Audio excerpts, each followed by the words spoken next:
de veras que nuestro universo está vacío. Y entre la Vía Láctea, que finalmente forma una cuestión más o menos compacta, y la próxima galaxia, Andrómeda, aquí ya medimos mejor por galaxias. Caben 25 Andrómedas entre la distancia que hay entre la Vía Láctea y Andrómeda, 25. Así como al principio les mencioné que en el diámetro del Sol cabían 116 tierras. Bueno, en la línea que separa Andrómeda de la Vía Láctea caben 25 galaxias, 25 vías lácteas.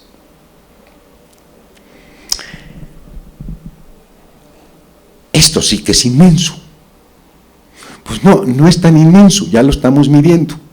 Y un poco al hacer las analogías con las escalas, tengo la sensación de que se vuelve un poquito más legible. Este tamaño deja de ser tan por encima de nuestras entendederas. De lo que sí nos damos cuenta, creo, es de lo pequeño que es cada quien, de lo pequeño que es el mundo, de lo insignificante que es el Sol, de lo insignificante que es entre los cientos de millones de galaxias la Vía Láctea. Y aquí estamos en un atomito, perdidos, ni siquiera en la zona cosmopolita del universo. No estamos en el mero centro de la Vía Láctea, no, ahí no, por favor, porque hay un hoyo negro. Pero en la zona como más cosmopolita, más iluminada, lo que permite que se le llame Vía Láctea, vía de leche por lo blanquizco que muestra, sino que estamos lejísimos, en la periferia. Nos tocó de veras un suburbio del universo. Hasta allá, hasta allá.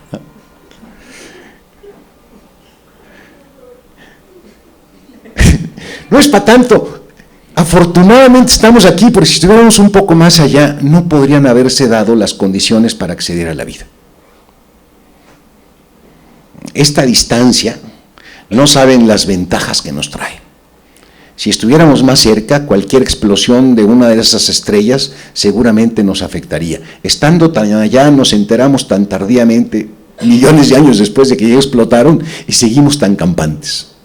Si estuviéramos en la vecindad, entonces sí tendríamos problemas. Afortunadamente estamos acá de lejos. Pese a todo, es un bonito lugar del universo.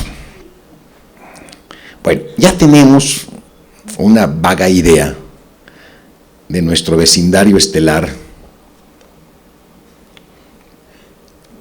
Y para entenderlo, para no manejar números que de veras no representan nada, se ha tomado como unidad de medida justamente lo que es capaz de recorrer la luz a esa velocidad de 300,000 kilómetros por segundo durante un año. Esto vuelve por lo menos más manejables los asuntos. ¿Y a quién se le ocurrió medir la luz?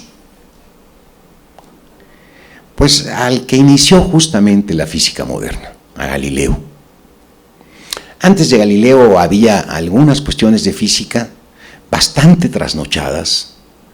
Estaba Aristóteles con su física, y él, para explicar la caída de las cosas, decía que las cosas, como si tuvieran voluntad, buscaban el lugar de reposo en el que se pudieran acomodar mejor. Tenía la idea de que las cosas eran flojas, holgazanas, indolentes, y entonces en cuanto uno las dejaba de detener, iban así como escurriéndose para caer y encontrar su lugar de quietud. Y pues tenía una idea también de lo astronómico, pese a que sea él el fundador de la física y el fundador de casi todas las ciencias. Pues sus ocurrencias no fueron de lo más felices. Y además luego se atravesó lo que planteaba Aristóteles con la concepción cristiana del universo, y vinieron a embonar y a cerrarse en una especie de contubernio que duró muchos siglos, en que se pensaba que nosotros éramos el centro del universo. Y todo giraba para nuestro beneplácito alrededor nuestro. Y las distancias que calculaban no son las distancias que ahora conocemos, que se supone que son las distancias reales, aunque también decían lo mismo en ese entonces. Pero ahora, desde Copérnico, sabemos que por lo menos lo que nos queda cerca no somos nosotros el centro, sino que el centro es el Sol. ¿No? Esta idea copernicana de descentrizarnos a los seres humanos, que era muy hermanable con el planteamiento cristiano, porque como habíamos sido los favoritos de la creación, deberían de habernos dado un sitio hegemónico principal, y el volvernos simplemente un planeta, una cosa que gira alrededor de otra, y luego descubrir que esa otra gira alrededor de otra y esa otra alrededor de otra, y finalmente no sé exactamente dónde estamos. Eso lo veremos un poquito más adelante. Bueno, a Galileo se le ocurrió, quizá fue el paso más innovador que se dio en el siglo XVII, estas observaciones de las cantidades, de las distancias y demás, meterles el respaldo matemático.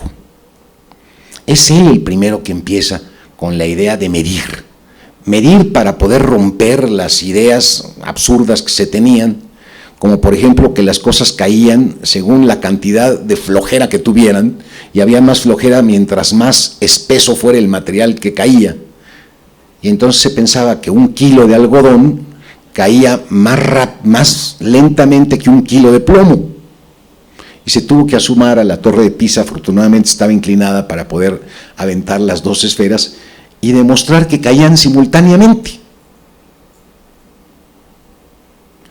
Estas cuestiones casi le cuestan la vida, tuvo que abjurar para que no lo quemaran. Bueno, pues a Galileo se le ocurrió el primer experimento para poder medir la velocidad de la luz. Se subió con una linterna a un cerro y a su ayudante le dijo: súbete al otro cerro. Yo enciendo la linterna y cuando vea que la encienda, tú la enciendes, y la diferencia es lo que se tarda en la luz en llegar. Evidentemente la distancia entre esos 2 cerros era una centésima, una centmillonésima de segundo, y parecía que no se podía medir. Pero su ayudante tuvo a su vez otro ayudante de apellido Römer, que se le ocurrió con el mismo principio ver qué pasaba cuando había eclipse en las lunas de Saturno, que ya estaban bastante lejos, y entonces ahí sí había un desfase. Cuando por fin salía del eclipse una y entraba la otra, podía tener un retardo en la noticia de que ya había salido, y eso le permitió calcular la luz alrededor de 300.000 kilómetros por segundo. La cantidad exacta son 299.792.458 kilómetros por segundo. Pero para facilitar las cosas, mantengamos esta primera medida de la luz. Lo que a esta velocidad se recorre, 300.000 kilómetros por segundo, en un año. Y otra vuelta nos quedamos en la Luna, porque yo no entiendo esa velocidad. Ahora están de moda las Olimpiadas y los corredores de 100 metros andan alrededor de los 10 segundos, ¿no?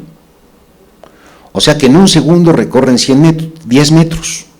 Si en 100 recorren, si 100 lo recorren en 10 segundos, en uno recorren 10 metros. De veras que son rápidos.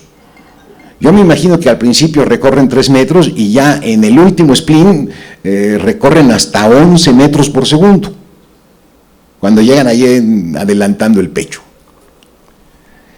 Yo camino a 3 No, iba a decir a 3 pasos por segundo, pero no, yo no sé a qué velocidad me muevo, creo que me muevo a 3 kilómetros por hora. Ese es más o menos mi paso pianito para llegar de hasta allá, por lo que me tardo. Vamos a ver cosas que nos permitan ir ascendiendo en la comprensión de la velocidad. Tienen ya el ejemplo del corredor olímpico de 100 metros. Vamos a ver algunas velocidades comprensibles. Si vamos a 100 kilómetros por hora en un automóvil, ¿cuántos metros recorremos por segundo? Entre 27 y 28 metros. 27.7 metros por segundo. Lo cual significa que una distracción con el celular de 2 segundos son 50 metros. De 4 segundos son 100 metros, así es que tengan muchísimo cuidado, pues. Uno se voltea tantito y ya está en otro lugar a 30 metros de distancia. 27 metros, pues. Un avión va a 900 kilómetros por hora. ¿Cuántos metros recorre en un segundo? 250 metros. En una conversación con el compañero de viaje, y cada segundo está uno 250 metros más allá, el equivalente a 3 calles más o menos largas, en un segundo. El sonido es otra velocidad que más o menos conocemos. Ese se mueve a 343 metros por segundo. Esto es una cosa útil saberla, porque cuando uno ve el relámpago, de aquí a que escuche el trueno, el relámpago es instantáneo prácticamente porque viaja a la velocidad de la luz, y en cambio el trueno, dependiendo del número de segundos que tarde en llegar a nosotros el sonido, podemos calcular la distancia. Si tarda 5 segundos, son 5 por 343. De las cosas que hacemos para matar, hay un rifle que se llama el Luger 204, que es de los proyectiles más veloces que hay. Viaja a 1300 metros por segundo el disparo de un rifle de estos. Esto tómenlo en cuenta los magnicidas, porque no se mueve el objetivo. No, si está uno a esa distancia, más bien dicho, si está uno a 3 kilómetros de distancia, el proyectil se tarda 2 segundos en llegar. Prácticamente no se ha quitado. No, 1300 metros por segundo es una barbaridad. Qué rápido van las balas. Justamente van como balas.